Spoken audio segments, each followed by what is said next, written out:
Hello, Slicey Dicers. This is Brian with another top 10 video for you. Today, we have my top 10 Thumbstud knives. These are all Thumbstud knives that I own, Thumbstud deployment knives that I own and I really like.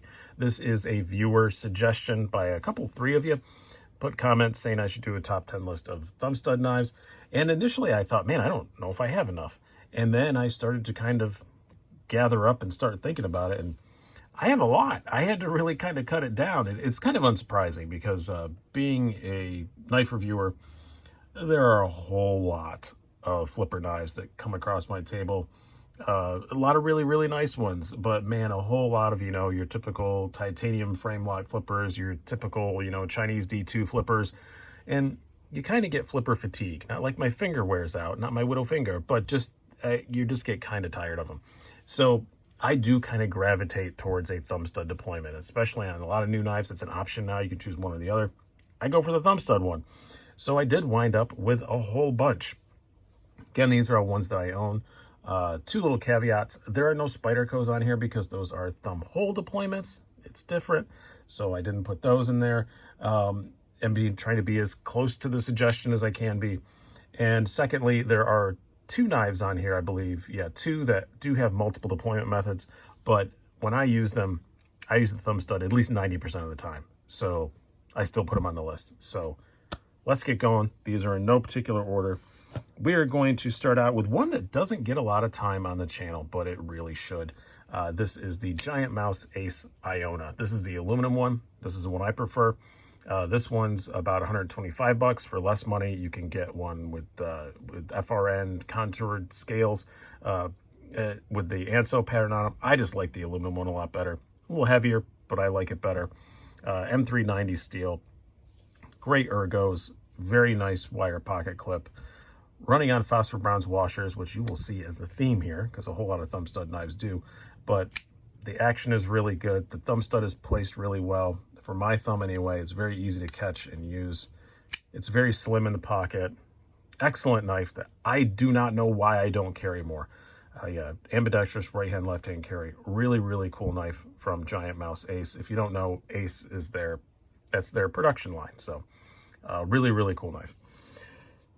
Next up, let's do one that kind of reminded me to do this. I carried this in my pocket yesterday, and it reminded me, hey, I should probably get off my butt and record this video. That is the Southern Grind SpiderMonkey. Absolutely one of my favorite Thumbstud knives. One of my favorite knives, period. I think I had it on my most underrated top 10 list I did a little while ago. I still feel that way. Titanium liners, S35 VN. This is the carbon fiber one. It's going to run you about $220.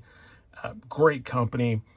All made in the USA, owned by Zach Brown, the country star. A portion of the proceeds go to his camps for sick kids. I mean, hey, how can you get any nicer than that? Proprietary hardware drives people nuts, but I got the tool for it. It's really cheap. And, it's such a simple knife. I don't find myself taking it apart that much, so it doesn't really bother me at all.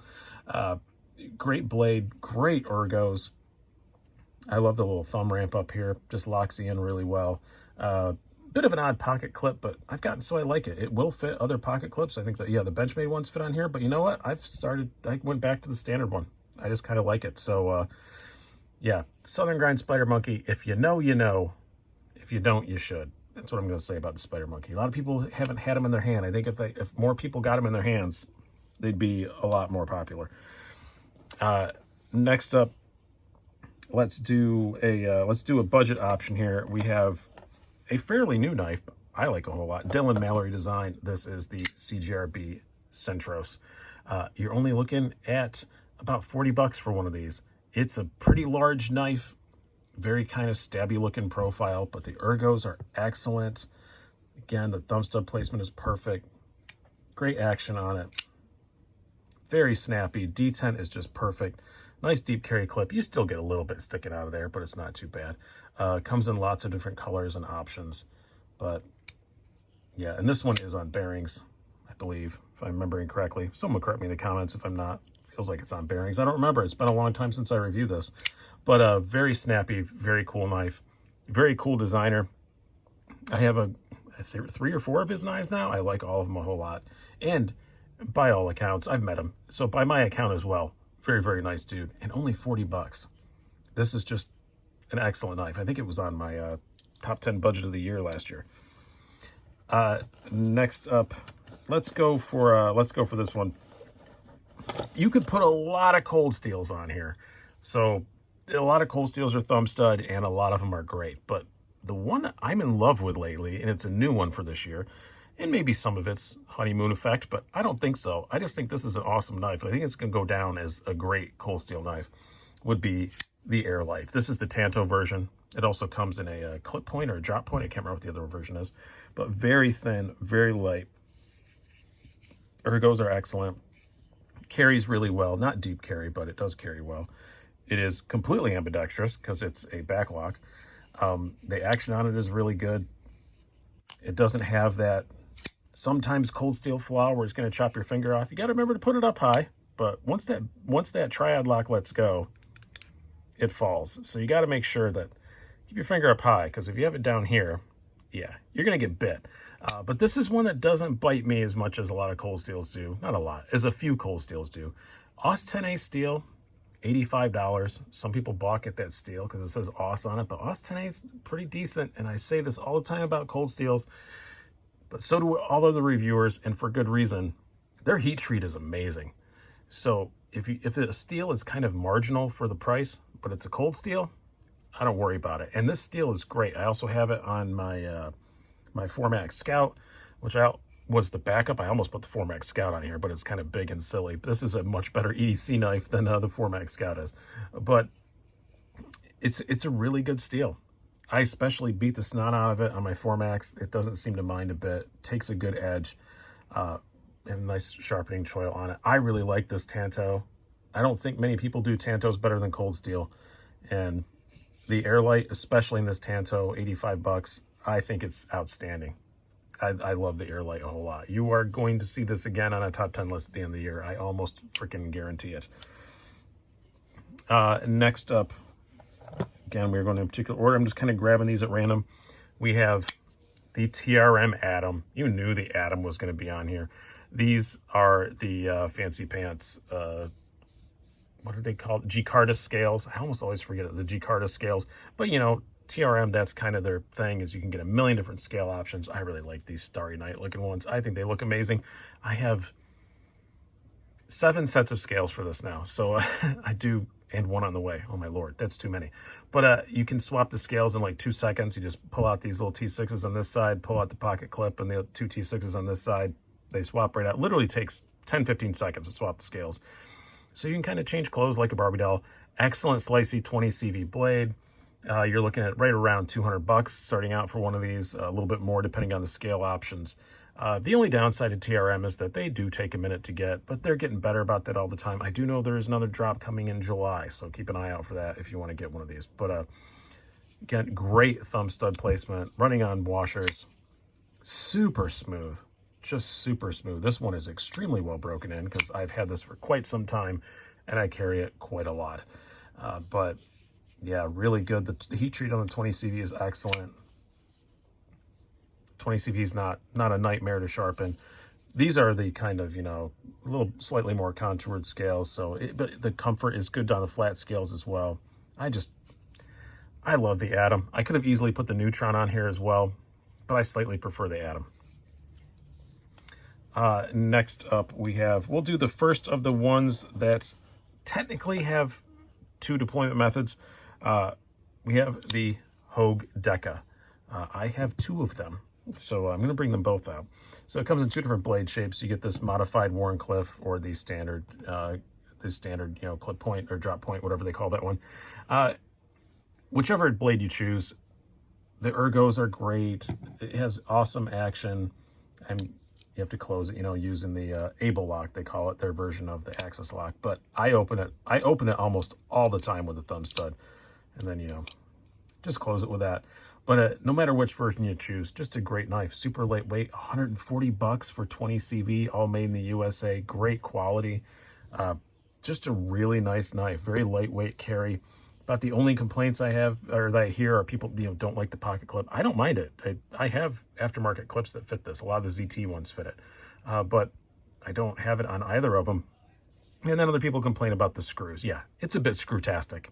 that one I'll go with. It's a bit screwtastic. I wish there was some way that maybe they could eliminate at least one or two of those. I know they could eliminate that one maybe and move it up here. I don't know about if they can eliminate one of these or not with the locking mechanism. I don't know, but it would be nice to eliminate a couple of screws. But other than that, just an outstanding knife. It's been in a lot of battles to the death. It does make a lot of my top 10 lists.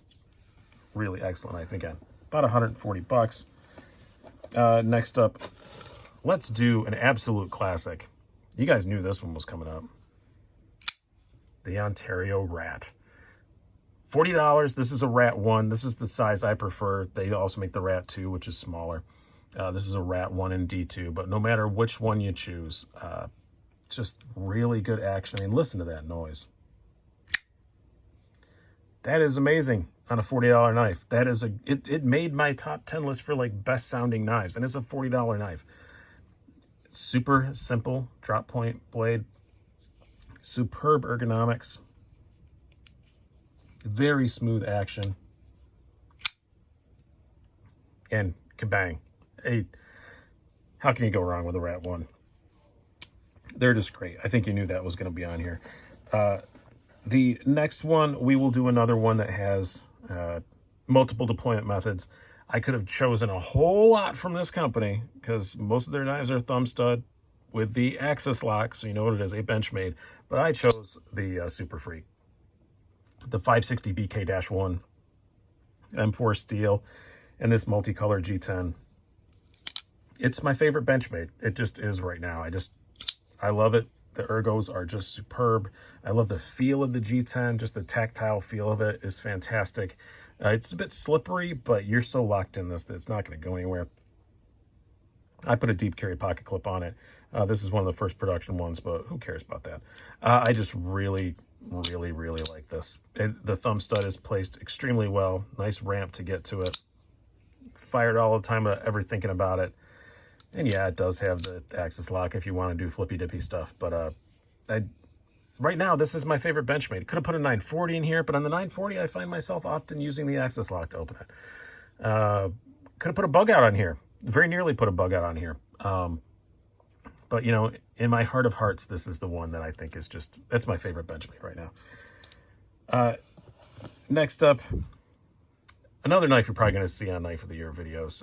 This is the Quiet Carry Waypoint. This is Vanek's steel. Oh, by the way, I almost forgot. You're looking at, I want to make sure to always put the prices in these. You're looking about $190 for a Super Freak. This is the Quiet Carry Waypoint with Vanek super clean steel and titanium scales, LC200N liner running on phosphor bronze washers, which makes it pretty much corrosion proof. And I tested that. This thing sat in salt water for 4 or 5 hours, and it didn't bother it a bit. Really like this knife. It's just super slicey, super slender, super easy to carry. Nice deep carry wire pocket clip. I like me some wire pocket clips. This may go in my pocket at the end of this, actually. I like it so much. Not inexpensive. 295 bucks, fairly limited runs, but they are going to keep doing more of them. They've assured me that several times. Again, running on washers and just very snappy. The action on it honestly reminds me of the Rat, which I know that seems kind of weird to take a $300 knife and compare it to a $40 knife and say it's complementary, but it is, trust me, because the Rat's just that good. The snappiness on this does really remind me of the Rat. Doesn't make quite that same snappy sound, but just the detent and the feel of it feels a lot like a Rat. Just an outstanding knife. Nice hollow grind. Pretty cool company to deal with as well. Really love this. Comes in a few different configurations and colors and all that stuff, but yeah, the Quiet Carry Waypoint is a good one. And lastly, this is for all you who are waiting to pounce on me in the comments. I'll know if you didn't watch till the end. Of course, I've got a Sebenza on here. Yeah, this is the new Sebenza 31. I love it. I liked the 21. I love the 31. All the little complaints that I had about the 21, they fixed on the 31. The pocket clip no longer lands on the lock bar. This is an aftermarket clip, by the way. This is a Casey Lynch milled pocket clip. They're kind of expensive, but they are really nice. But even the standard clip, it won't land on this lock bar anymore. So it makes it eminently more flickable. You don't have to worry about, are my fingers pushing on the pocket clip? Because if they're pushing on the pocket clip, they were in turn pushing on the lock bar. And it's just a lot easier to flick out like that. It's still a Sebenza. It's still at the exact same blade shape, S35 VN, as you come to expect. It still has all the great ergos. It's still just an amazing freaking knife, but now it's just a bit more fun to actually use that thumb stud to actually flick it out. And that was kind of my biggest complaint about the Sebenza 21, is I was constantly failing it, trying to flick it out. Now, it is not drop shutty. A lot of these aren't. But it does have that Sebenza smooth feel that you hear about, which is just, it is just that hydraulic, nice and smooth. See, it just stops where it's at. It doesn't drop, but not a problem for me at all. I really love the Sebenza. You guys knew it was gonna be on the list, right? I'd get crucified. I'd be drawn and quartered, dragged through the streets, all the different metaphors if I didn't include a Sebenza on here. So, here you go, the Chris Reeve Sebenza 31, and it is a good one. It definitely deserves to be on the list. All right, I hope you guys have enjoyed this. I've enjoyed doing it. Thank you for suggesting this, all you guys that did. I've been Brian. Have a good one.